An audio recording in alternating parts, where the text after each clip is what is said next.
sir. Yes, ma'am. Raise your right hand, please.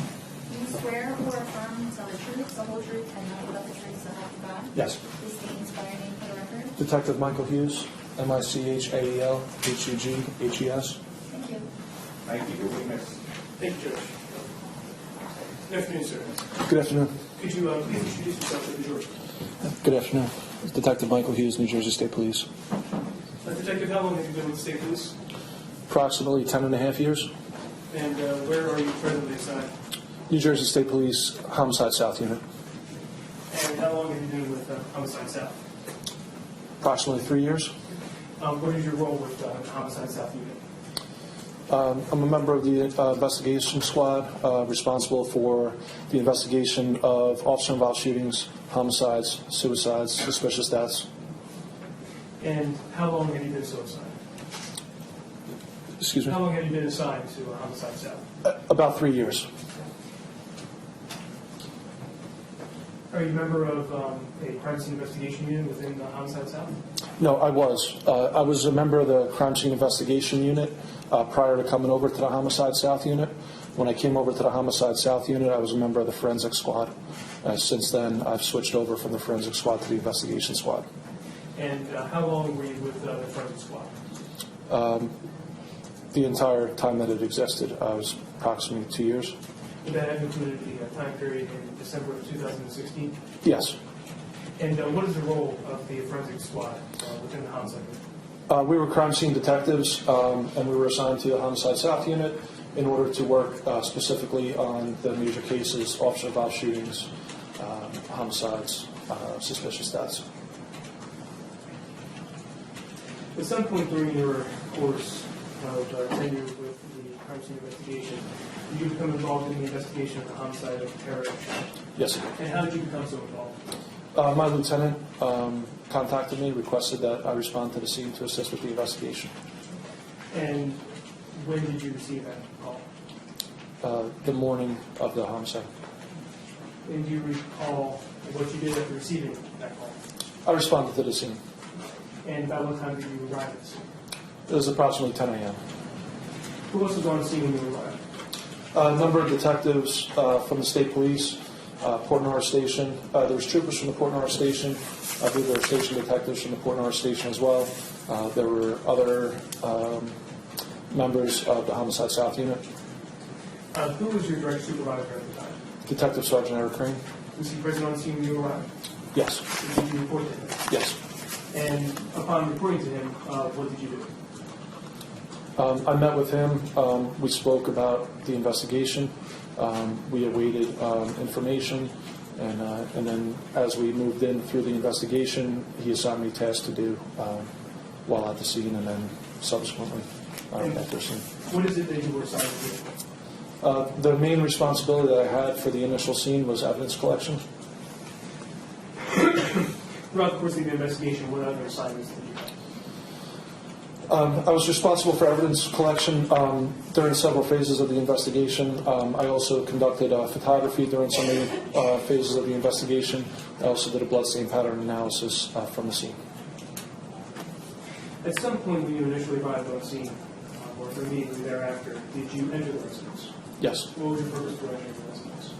The purpose was to examine the scene, to see what type of scene we were working with, and then develop a strategy for how to best process the scene. Did you go in by yourself?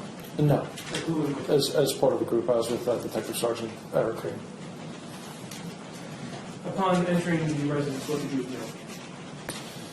When I walked in the front door of the residence, I observed the deceased victim lying just inside the front door with her feet right near the front door, actually blocking the door from opening fully.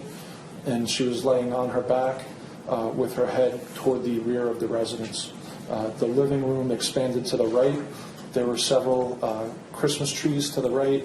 There was a couch along the far wall. To the left was the kitchen of the residence. And then the residence moved back further to the left to some bedrooms and a bathroom.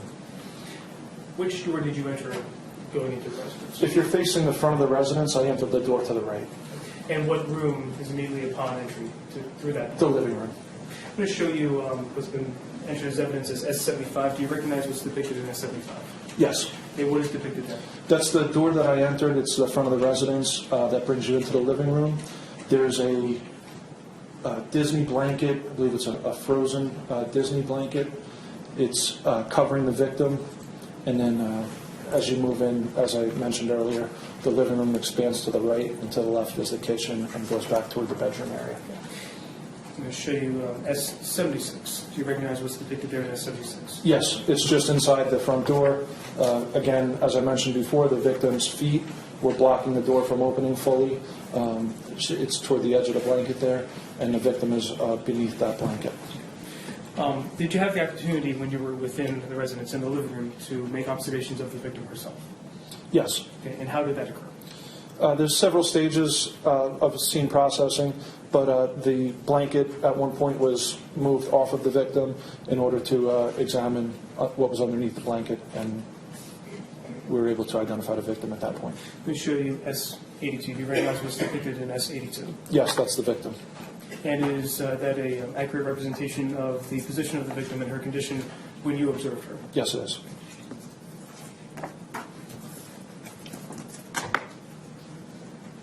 You indicated that you were tasked with evidence collection. Correct. Can you describe that process? How are you made aware of evidence? Did you locate evidence yourself? Did other people locate evidence? How does all that work? So we work as a team. There were several crime scene detectives that were within the residence, and the overall strategy is to we do a walkthrough of the scene initially to familiarize ourselves, come up with a strategy to best process the scene, and then tasks are assigned. I was not the only one that was searching for evidence. There was a number of detectives that were searching for evidence with the understanding that if evidence is observed, that it's going to be left in place, documented as is, collected, packaged, and so forth.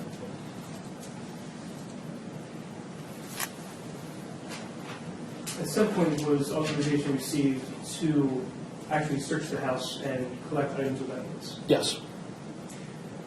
What did you do once that notification was received? Again, we entered the residence as a team. I was responsible for evidence collection, so as items of evidence were identified throughout the residence, they were photographed in place by Detective Sergeant Crane. They were then packaged, collected. What kind of clothing are you wearing during that portion of the investigation? My crime scene uniform is it's a class C uniform, I would call it. It's black cargo pants, pockets on the sides, boots, polo shirt, and I probably had a jacket on. I remember it was a cold time of year.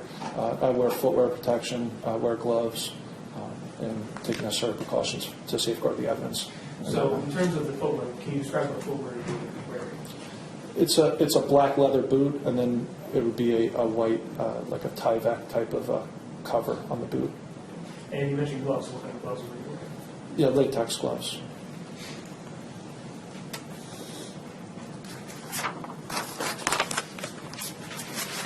At some point, you indicated you familiarized yourself with the layout of the property. Yes.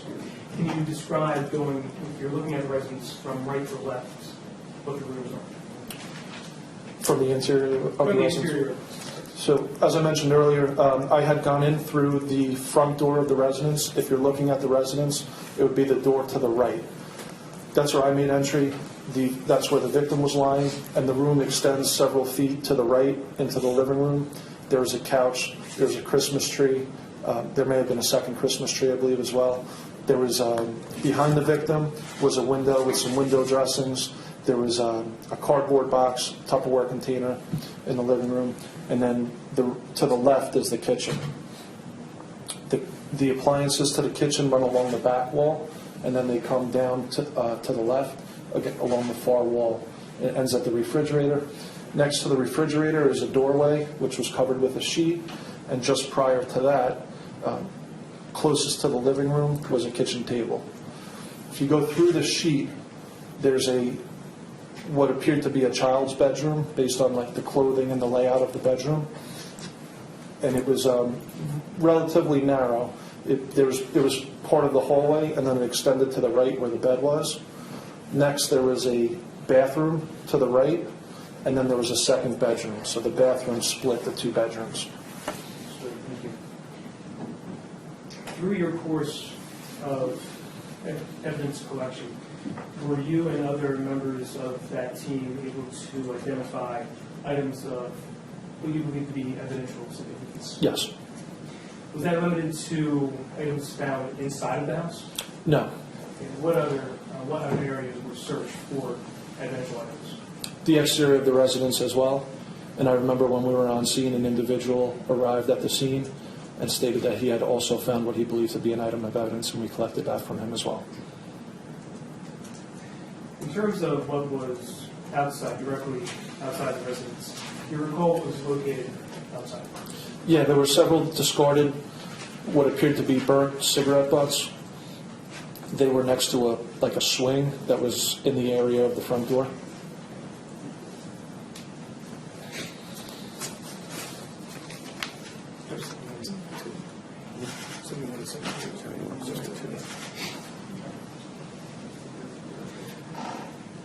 You mentioned the area outside with that swing. Yes.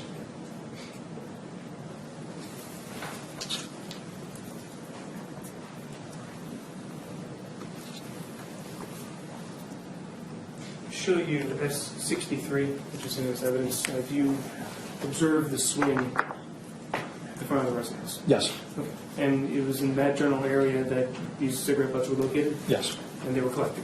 Yes. Show you S71 and S72 for identification. Yes. You recognize what's depicted in S71 and S72. Yes. Okay. Let's go first to S71. What is depicted in S71? It's item MH01. It's the first item of evidence that I collected, and it's a partially burnt Marlboro cigarette butt. I would note that there is an envelope as well as a placard in that photograph. Yes. Okay. The handwriting that's on the envelope, whose handwriting is that? That's my handwriting. And did you place the placard at that location to identify that particular cigarette? Yes. We show you now S72. Do you recognize what's depicted in S72? Yes, that's item of evidence number MH03, and it's one partially burnt Marlboro cigarette. And again, this is the third item of evidence that you marked and located and collected. Correct. And the handwriting that's depicted on that envelope, is that your handwriting as well? Yes, it is. And do these actually represent at least the collection of these articles of evidence on December 19th of 2016? Yes. Thank you. Judge Otis, this evidence? 71 and 72, the evidence objection. In evidence, 71 and 72.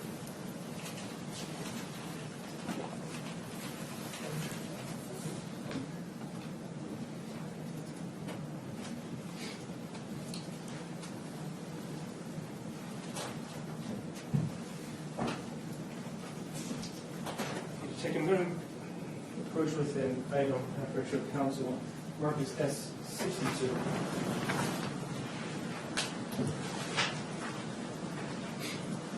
S62 for identification.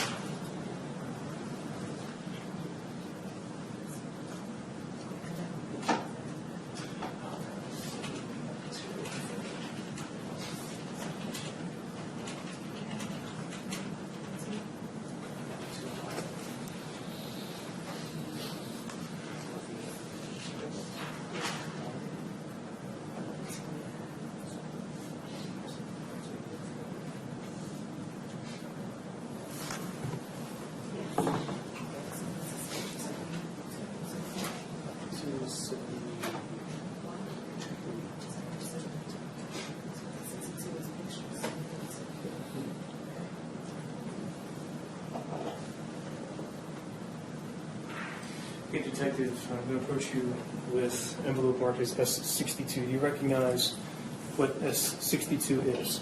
Yes, that's the envelope that was in the picture that you just previously showed me. That was MH03 item number. So when I say, when you refer to the photograph that I just showed you, Would that have been S62? Yes, I'm sorry, 72. 72. So the envelope is marked as S62 is depicted in the photograph marked as S72. Correct. And this is your handwriting, again, that appears on that envelope? Yes. And we'll go over what was done with this later.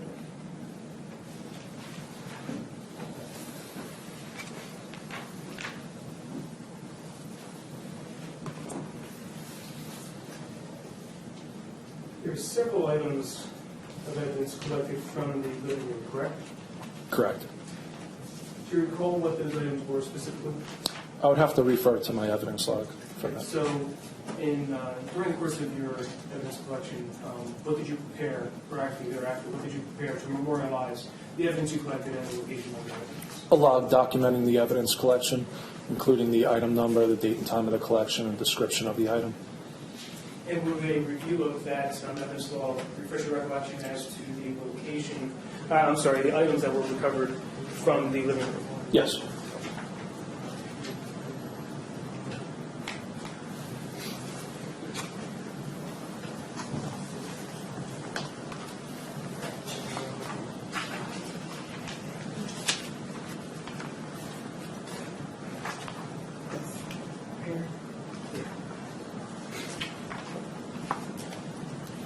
Executive, I'm going to approach you as a document that marked as S25. And do you recognize what's marked as S25? Yes. And what is S25? This is the New Jersey State Police crime scene evidence log that I completed.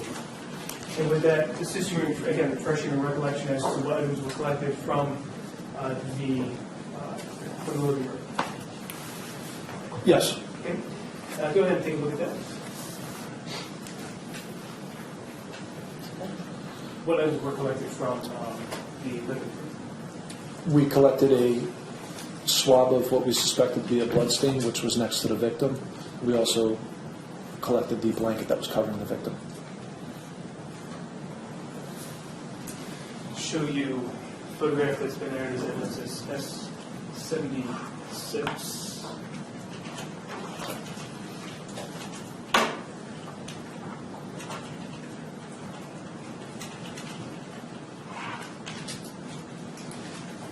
The blanket that you collected, did you see that depicted there in that photograph? Yes, I did.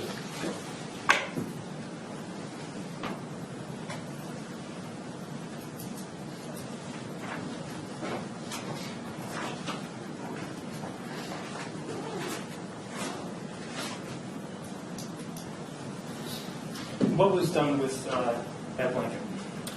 That was collected and packaged after it was photographed.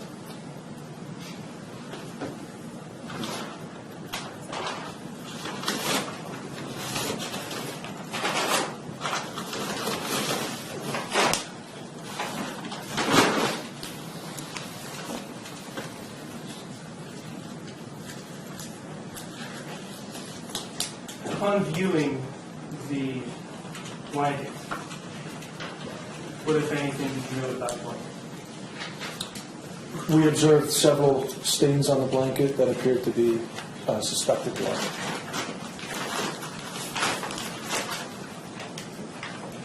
Nice that you-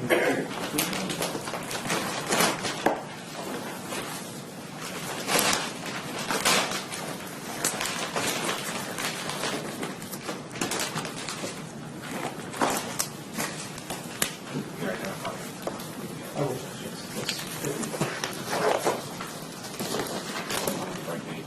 What is it? 51.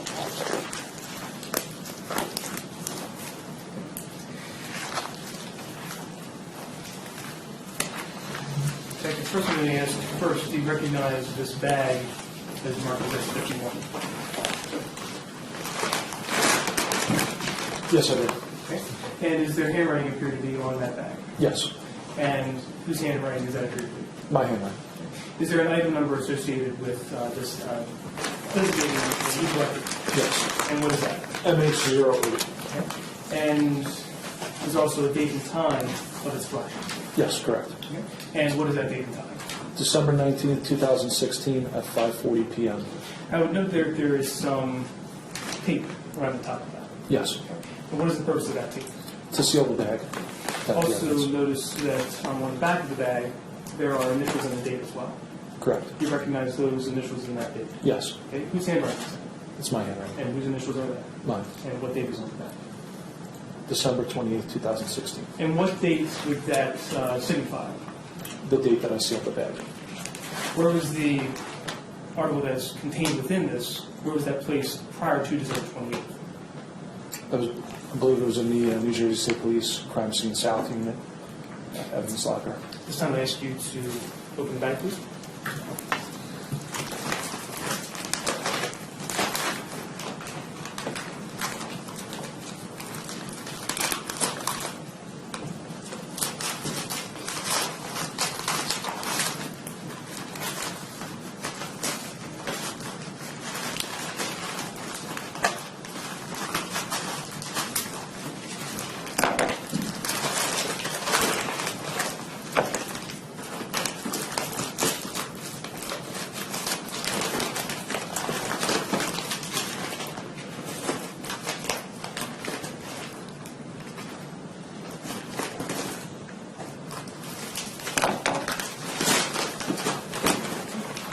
And if you could remove the contents.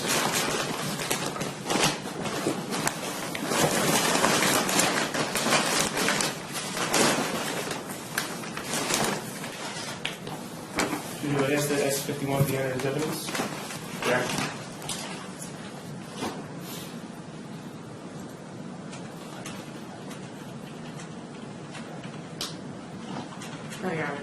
In evidence. That's what you want. I take it, I would ask that you expand the item and display it to the jury.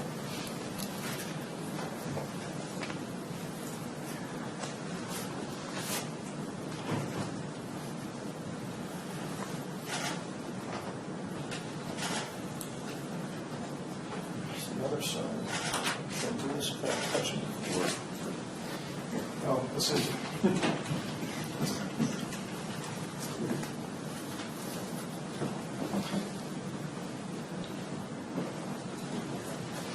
And items, you did it, there was blood stain on the blanket, correct? Yes. And do you see that blood stain still present on the blanket today? Yes, there's several of them.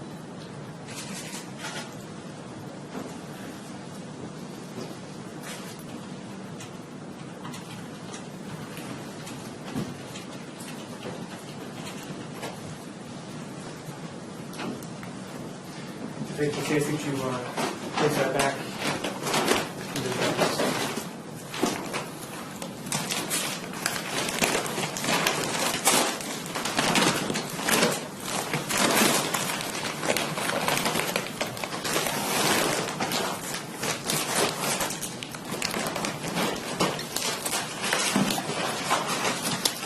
This time might be a good day, we have a break for the day.